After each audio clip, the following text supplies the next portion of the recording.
Hello and welcome to another video. My name's Ben Hales with Transform My Poker, and today I'm talking about how to play an overpair on the flop.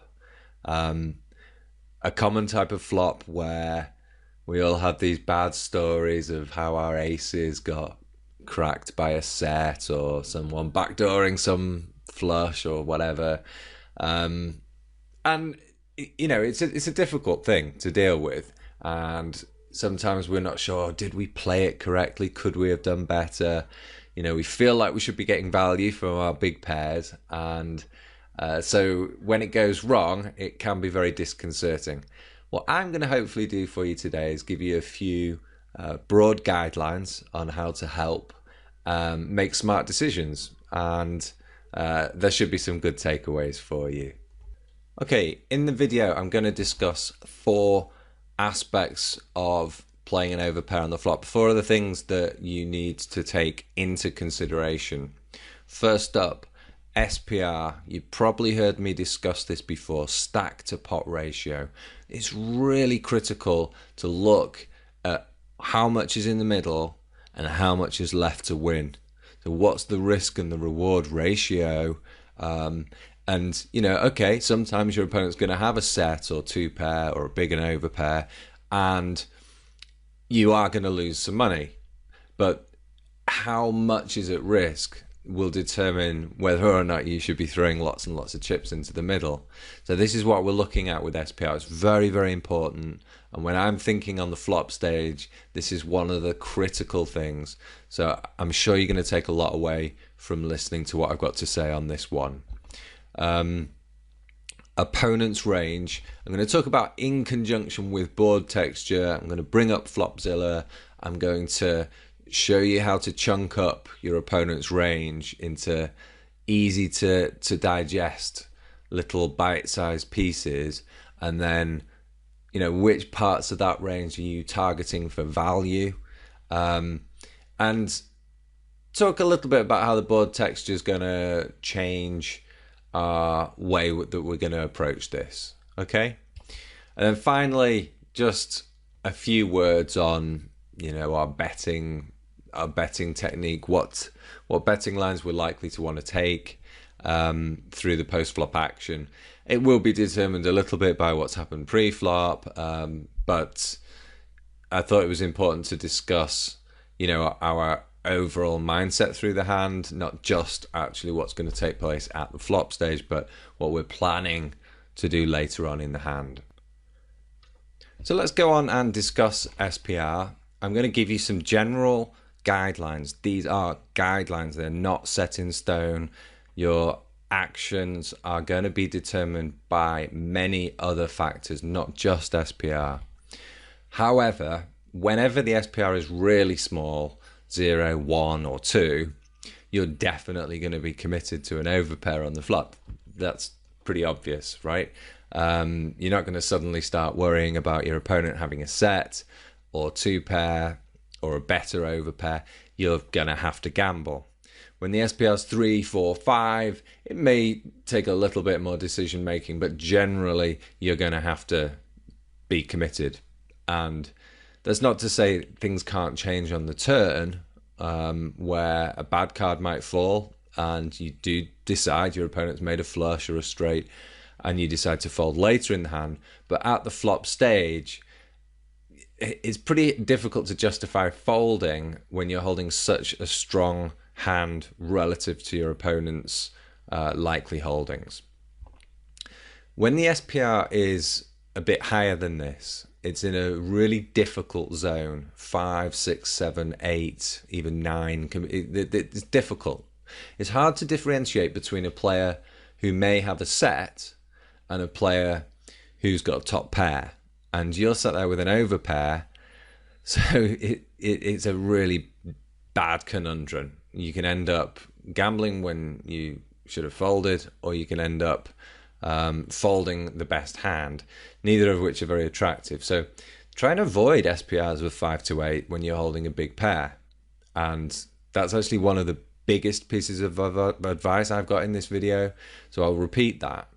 When you're playing a big pair, you can't always shape the SPR that you want, but there are ways of doing it, and I explain a lot more about this in the first main chapter of my book, Post Flop, playing an overpair.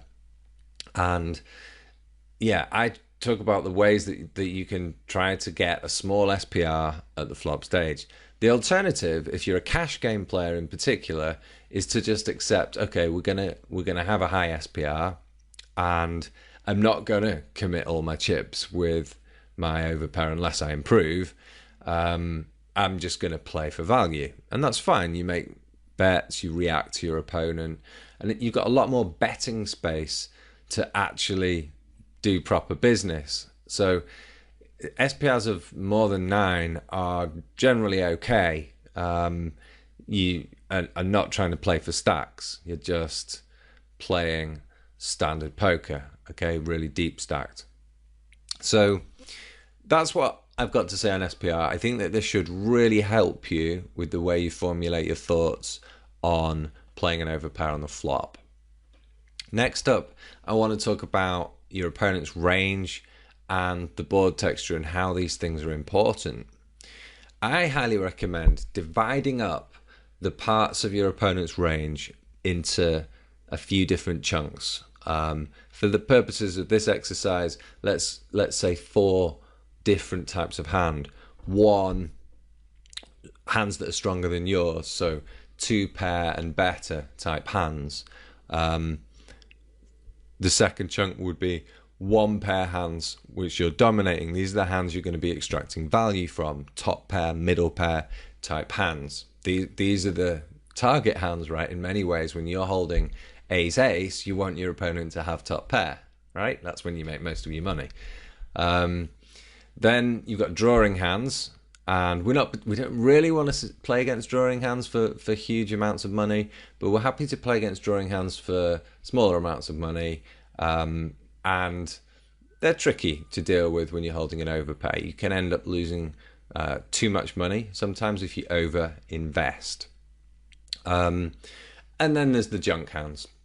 You're not going to make much money out of them. Your opponent's probably going to be folding, and it doesn't matter too much what your betting actions are. So the main focus for your betting actions are going to be on playing these 3 chunks, the stronger hands, not losing too much against them, getting value from the hands which are going to dominate a lot of your opponent's range, and then the drawing hands, making sure we're charging them for their draws, but then also reacting cleverly when our opponent plays back and we believe they have hit a draw.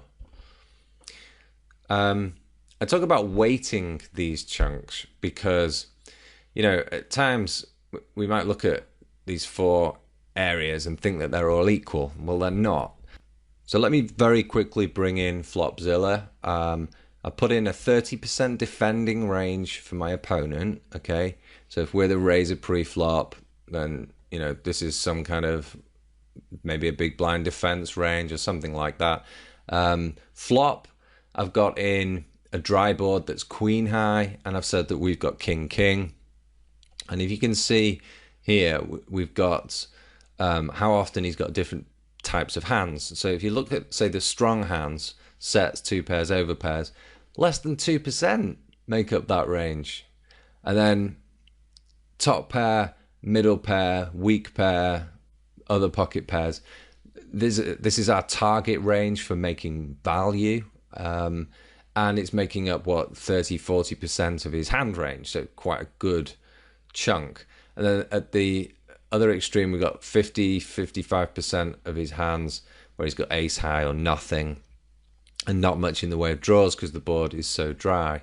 If we change the flop and make it a bit wetter, so look at a queen 10-9 flop, this is much less attractive for us because our opponent's range starts to change quite a lot now. There are some straights in there, much more in the way of 2 pair hands, top pair, middle pair, not quite as often. Still got a weak pair quite often, so there's going to be some value to extract there. There's drawing hands really in the equation now, and it's just a lot more complicated. It's a lot more full of hands where our opponent has got something most of the time. And the question is, how are we going to deal with that? Well, most of the time we just need to bet for value and wait to see what happens next, right? We're still ahead of the range, but we're much, much more under threat from our opponent. This is going to be a much more complicated situation moving through onto the turn in the river. But what I really wanted to show was how this this type of exercise, looking at Flopzilla, can help you to chunk up your opponent's range. Also, the other thing to do is to just use a different range for your opponent. So if you think he's playing something a lot narrower, say 13% here, something like this, here, how does that affect the chunks, and where's the weighting? Okay, let's move on. So the final 2 points here I've already made. We're going to use the board texture to help us with this decision, and we're going to use Flopzilla if we've got it, because it's really useful for analyzing. Final area I want to discuss with overpairs on the flop is betting lines themselves. I haven't got time to go into too much detail here, so I'm just going to make a few general points.